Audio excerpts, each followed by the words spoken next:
547 right now. You know, if you've been here a while, if you've been born and raised here, you know, flooding in the Texas Hill Country is nothing unusual. But this amount obviously is unusual. And there were alerts leading up to July 4th. Yeah, but no one foresaw the disaster that was coming. Reporter Jason Allen dives into the timeline.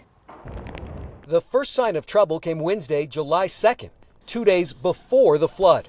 The Texas Division of Emergency Management activated state emergency response resources, citing increased threats of flooding. On Thursday, the National Weather Service brought in extra staff to monitor for flooding and issued a flood watch. At 1:14 a.m. local time on Friday, the agency sent out its first emergency alert for Kerr County.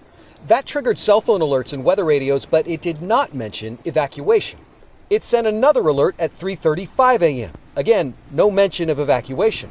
At 4:03 a.m., Kerr County residents were urged to move to higher ground now, calling the flood an extremely dangerous and life-threatening situation. Time-lapse video shows the water level rising to 23.4 feet in Kerrville. It only took 45 minutes for the Guadalupe River to rise 26 feet in some places. The Hill Country is widely known as Flash Flood Alley because the intense rain that hits the hills, it falls on limestone and the runoff roars down canyons. Back in 1987, a flash flood killed 10 teenage campers. CBS News teams captured video as people were rescued from treetops and out of the raging river. 8 years ago, local officials say a lack of funding prevented emergency sirens from being installed.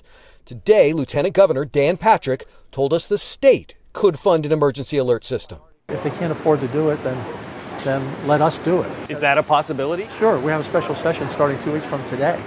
And I think we can take that up and do some other things of funding these sirens. If there had been a siren, maybe that would have sparked people to say, we have a massive disaster like 5 minutes away. Jason Allen, CBS News in Kerrville, Texas.